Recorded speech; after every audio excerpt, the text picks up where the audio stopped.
Di sebuah desa terpencil di lereng Gunung Wilis, berdiri sebuah rumah tua yang dikenal dengan sebutan Rumah Juita. Rumah itu sudah berusia lebih dari 100 tahun, peninggalan keluarga bangsawan Jawa yang dulu berkuasa di wilayah itu. Tak ada yang berani mendekat setelah matahari terbenam, karena konon rumah itu menyimpan rahasia kelam yang tidak boleh diganggu. Penduduk desa sering mendengar suara gamelan samar di malam hari, aroma bunga melati yang menyengat tanpa sebab, dan sesekali terlihat bayangan perempuan berambut panjang berdiri di jendela lantai 2. Sore itu, langit di lereng Gunung Wilis berwarna jingga keemasan, memantulkan bayangan pepohonan yang bergoyang diterpa angin. Burung-burung mulai kembali ke sarang, sementara kabut tipis turun perlahan, menyelimuti jalanan berbatu yang jarang dilalui orang.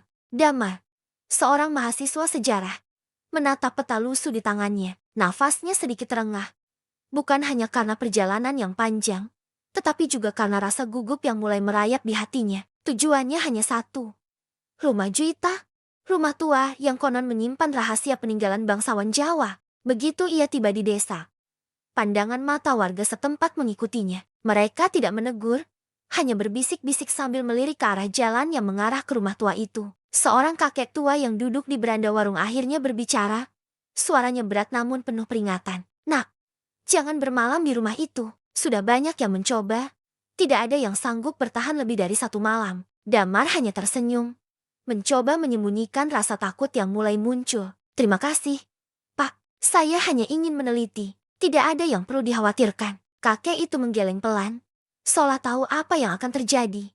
Senja semakin meredup saat Damar berdiri di depan rumah Juita. Bangunan itu tampak megah walau termakan usia, dengan dinding kayu yang sudah rapuh, jendela-jendela tinggi yang sebagian pecah, dan atap joglo yang ditumbuhi lumut. Pintu utamanya setengah terbuka, seperti mengundangnya masuk. Begitu ia melangkah masuk, aroma kayu tua bercampur wangi melati menyergap hidungnya. Suasana di dalam terasa sunyi, terlalu sunyi, hingga suara detak jam tua terdengar jelas. Damar menyalakan senter, menyapu setiap sudut ruangan yang dipenuhi debu dan sarang laba-laba. Di ruang tengah, ia menemukan sebuah meja kayu besar. Di atasnya tergeletak sebuah lilin yang sudah lama mati. Seolah-olah ada seseorang yang pernah duduk di sana, menunggu sesuatu. Malam itu, Damar menyiapkan perlengkapan tidurnya di ruang tengah. Ia membuka buku catatan, menuliskan pengalamannya. Namun ketika jarum jam menunjuk tengah malam, suara aneh terdengar dari lantai atas. Langkah kaki. Tok, tok, tok. Langkah itu pelan, tapi jelas. Damar terdiam. Tubuhnya menegang. Ia menatap ke arah tangga yang gelap. Jantungnya berdetak semakin kencang. Senter di tangannya bergetar. "Siapa di sana?" serunya dengan suara yang berusaha tegar. Tidak ada jawaban. Hanya langkah yang berhenti tiba-tiba. Lalu, dari arah jendela lantai 2, terlihat bayangan seorang perempuan berambut panjang berdiri memandangi Damar. Tatapannya kosong, tetapi penuh kesedihan. Damar terpelanjat mundur. Namun ketika ia mengedipkan mata, bayangan itu hilang seolah tidak pernah ada. Ia menarik nafas panjang, mencoba menenangkan diri. Dalam hati, ia berjanji, apapun yang terjadi, aku harus menemukan kebenaran. Malam pertama baru saja dimulai. Namun Damar sudah merasakan bahwa rumah ini bukan rumah biasa. Ia menyalakan lilin tua yang ditemukannya di atas meja, berharap cahaya temaram itu bisa menyingkirkan rasa takut yang semakin menebal. Namun, bukannya merasa aman, Damar justru semakin sadar bahwa setiap sudut rumah ini seolah hidup, memperhatikannya. Angin malam berhembus melalui celah-celah dinding, membawa aroma melati yang semakin pekat. Tiba-tiba, suara langkah kaki kembali terdengar. Kali ini bukan hanya dari lantai atas, tetapi juga dari arah tangga kayu yang menghubungkan lantai 1 dan 2. Langkah itu pelan, namun terasa semakin mendekat. Tok, tok, tok. Damar menegakkan tubuhnya, menyorotkan senter ke arah tangga. Dari balik bayang-bayang, perlahan muncul siluet seorang perempuan. Rambutnya tergelai panjang menutupi sebagian wajah. Kebaya hijau yang lusuh membalut tubuhnya, dan kaki yang nyaris tidak menyentuh anak tangga. "Siapa kamu?" Suara Damar bergetar, hampir tak terdengar. Perempuan itu tidak menjawab, hanya menundukkan kepala, lalu mengangkat wajahnya perlahan. Mata itu, meski sama, memancarkan kesedihan yang dalam. Dalam sekejap, bayangan itu menghilang seperti asap tertiup angin. Damar tersentak mundur. Napasnya memburu, lilin di tangannya bergetar, nyaris padam. Saat ia mencoba mengatur napas, sebuah bisikan lirih terdengar dari lantai 2. "Tolong aku." Bisikan itu begitu pelan, namun jelas. Damar merasa tubuhnya merinding. Ia mengumpulkan keberanian, lalu melangkah menaiki tangga. Satu demi satu, meski lututnya gemetar. Setiap langkah terasa semakin berat, udara semakin dingin. Ketika ia tiba di lantai 2, Center menyorot dinding yang dipenuhi lukisan tua. Namun di antara semua lukisan, ada satu yang membuatnya terpaku. Lukisan seorang wanita berkebaya hijau. Wajahnya sangat mirip dengan sosok yang tadi muncul di tangga. Tiba-tiba, lukisan itu bergetar seolah ada yang bergerak di dalamnya. Damar tersentak mundur. Namun dari dalam lukisan, suara lirih kembali terdengar. Kali ini lebih jelas.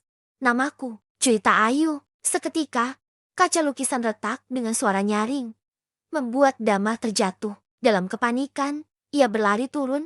Namun sesampainya di bawah, pintu utama tertutup dengan sendirinya, menguncinya dari dalam. Damar terjebak. Malam itu belum berakhir, dan rahasia rumah Juita baru mulai membuka diri. Ia berdiri mematung di ruang tengah, mencoba menenangkan napasnya yang memburu. Suasana rumah terasa semakin dingin, seakan seluruh udara diselimuti kesedihan yang tidak terlihat. Damar menatap ke arah tangga, ragu apakah ia harus kembali ke lantai 2 atau bertahan di bawah hingga fajar tiba. Namun, rasa penasarannya jauh lebih kuat dari ketakutannya. Perlahan, ia kembali menaiki tangga. Saat tiba di depan lukisan yang letaknya semakin jelas, Damar memperhatikan dengan seksama. Retakan itu membentuk pola aneh, seperti garis yang mengarah ke salah satu sudut bingkai. Dengan hati-hati, ia menyentuh bingkai tersebut. Tiba-tiba, dinding di belakang lukisan bergetar, dan terdengar suara tangisan pelan dari baliknya. Tangisan itu terdengar begitu memilukan, seolah datang dari hati yang terpenjara. Siapa kamu? Apa yang kau inginkan? Damar berbisik, meski tak ada yang menjawab. Tangisan itu berubah menjadi bisikan yang sama. Bebaskan aku. Damar merasakan bulu kuduknya berdiri. Ia memeriksa bagian belakang lukisan dan menemukan celah kecil di dinding. Dengan sedikit tenaga, ia berhasil membuka papan kayu yang tersembunyi. Di baliknya terdapat ruang sempit, gelap, dan penuh debu. Di dalam ruang itu, ia menemukan kotak kayu kecil yang terikat kain hijau pudar. Begitu kotak itu disentuh, angin berhembus kencang dari arah yang tidak jelas. Lilin yang ia pegang padam, dan rumah tiba-tiba gelap gulita. Dalam kegelapan, terdengar suara langkah mendekat, semakin lama semakin dekat. Tok, tok, tok. Damar memegang kotak itu erat-erat. Dari kegelapan, sosok Juita Ayu muncul kembali. Kali ini lebih jelas. Wajahnya pucat, matanya memancarkan kesedihan yang dalam. Namun ada juga sinar harapan di sana. Ia menunjuk kotak itu sambil berbisik. Di dalamnya, kebenaran yang mereka sembunyikan. Sebelum Damar sempat bertanya, sosok itu menghilang dalam sekejap, meninggalkan aroma melati yang semakin kuat. Dengan tangan gemetar, Damar membuka kotak kayu itu. Di dalamnya terdapat surat tua yang terlipat rapi dan sebuah liontin perak berbentuk bunga melati. Saat ia hendak membaca surat itu, tiba-tiba terdengar suara keras dari bawah, seperti pintu didobrak oleh sesuatu yang tak terlihat. Suara itu diikuti oleh bayangan hitam besar yang melintas cepat menuju tangga, bergerak liar seolah marah. Damar terkejut, mundur sambil menggenggam surat dan liontin itu. Apa ini? Siapa yang datang kali ini? Bayangan itu berhenti di ujung tangga, berdiri tegak menatapnya tanpa wajah, hanya gelap pekat yang memancarkan amarah. Udara terasa sesak, dan Damar tahu, teror malam ini baru saja meningkat ke tingkat yang lebih mengerikan. Bayangan hitam itu bergerak perlahan mendekatinya, mengeluarkan suara berdesis yang menusuk telinga. Damar mundur sambil memeluk surat dan liontin di dadanya. Saat ia hendak melangkah lebih jauh, tiba-tiba liontin itu memancarkan cahaya lembut, membuat bayangan tersebut mundur seolah takut pada sinarnya. Dalam sekejap, kegelapan itu lenyap, meninggalkan hanya suara angin yang kembali berembus di lorong rumah. Damar terengah, menatap liontin itu dengan heran. Apa sebenarnya benda ini? Gumamnya. Ia membuka surat tua yang dibawanya. Tulisan di dalamnya samar namun masih terbaca. Surat itu berisi pengakuan seseorang yang menyebutkan keberadaan ruang rahasia di bawah rumah, tempat sebuah pusaka disembunyikan. Surat itu juga menyiratkan bahwa rahasia itu menjadi sumber penderitaan keluarga bangsawan dan arwah Juita Ayu. Mata Damar terbelalak. Ia sadar, jika ingin mengungkap kebenaran, ia harus menemukan ruang bawah tanah yang dimaksud. Dengan senter di tangan, ia mulai mencari di setiap sudut rumah. Setelah lama memeriksa, ia menemukan papan lantai yang terasa berbeda di bawah meja besar ruang tengah. Ketika diketuk, suaranya menggema, menandakan ada ruang kosong di bawahnya. Dengan hati-hati, Damar menyingkirkan papan itu. Ternyata ada tangga kayu tua yang menurun ke kegelapan. Udara dingin berhembus dari bawah, membawa aroma tanah basah bercampur wangi melati yang semakin kuat. Inilah yang mereka sembunyikan, bisiknya, sambil menuruni tangga perlahan. Di bawah, Damar menemukan lorong sempit yang dindingnya terbuat dari batu. Lilin yang ia bawa kembali menyala. Kali ini tanpa ia sentuh, seolah ada kekuatan yang menuntunnya. Lorong itu berakhir di sebuah pintu kayu besar dengan ukiran bunga melati di tengahnya. Begitu ia menyentuh ukiran itu, pintu berderi terbuka, menampakkan ruang bawah tanah yang luas. Di dalamnya terdapat peti-peti tua, kain-kain usang, dan di sudut ruangan berdiri sebuah altar kecil dengan ukiran simbol kuno. Namun sebelum Damar sempat melangkah masuk, terdengar suara tangisan lirih dari balik altar, diikuti bayangan perempuan berkebaya hijau yang muncul perlahan. Kali ini Juita Ayu menatapnya lebih dekat.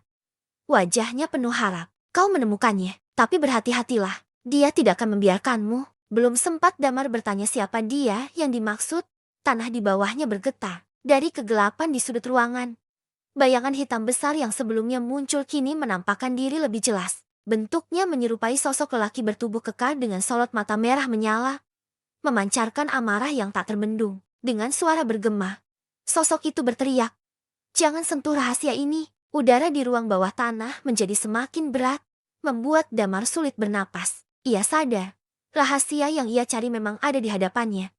Tetapi untuk mendapatkannya, ia harus menghadapi sesuatu yang jauh lebih berbahaya daripada yang ia bayangkan. Bayangan besar itu melangkah keluar dari kegelapan, menampakkan wujudnya sepenuhnya. Tubuhnya tinggi, berotot, dengan wajah samar yang berubah-ubah, seolah diselimuti kabut amarah. Dari sorot matanya yang merah menyala, Damar bisa merasakan kebencian mendalam yang terpendam selama bertahun-tahun. Sosok itu menggeram, suaranya menggema di seluruh ruang bawah tanah. "Kau tidak berhak berada di sini. Rahasia ini bukan untukmu." Damar berusaha berdiri tegak meski lututnya gemetar. "Aku hanya ingin mengungkap kebenaran. Aku ingin membebaskan Juita Ayu." Mendengar nama itu, bayangan itu mengamuk. Suara angin kencang berputar di sekitar ruangan, membuat lilin padam seketika. Batu-batu di dinding bergetar, seolah ruang bawah tanah itu akan runtuh. Namun di tengah kekacauan itu, cahaya dari liontin di tangan Damar kembali menyala, memancarkan sinar putih yang menenangkan. Sosok Juita Ayu muncul di antara mereka. Wajahnya penuh kesedihan. "Berhenti, dia bukan musuhmu," serunya dengan suara bergetar. Bayangan besar itu terdiam. Sorot matanya melemah sesaat. Damar memanfaatkan momen itu untuk mendekat, lalu berkata dengan suara penuh keyakinan, "Siapa sebenarnya kamu? Mengapa kau menjaga rahasia ini?" Bayangan itu mulai berubah. Kabut hitam yang menyelimutinya perlahan memudar. Dari dalam kabut, muncul wujud lelaki berpakaian prajurit bangsawan, membawa tombak tua. Wajahnya tegas, namun tatapannya penuh luka. "Aku, Rangga, pengawal setia keluarga bangsawan ini. Tugasku menjaga rahasia pusaka agar tidak jatuh ke tangan yang salah. Selama ratusan tahun aku terikat di sini, melindungi apa yang tidak boleh diungkap." Juita Ayu mendekat, menatap Rangga dengan mata berkaca-kaca. "Rangga, rahasia ini bukan untuk disembunyikan lagi. Rahasia ini harus dibuka agar semua yang terjebak dalam kutukan ini bisa bebas, termasuk dirimu." Rangga bergetar, seolah berjuang melawan perintah lama yang mengikatnya. "Tidak, jika rahasia ini terungkap, kekuatan lama akan bangkit, dan itu akan membawa kehancuran."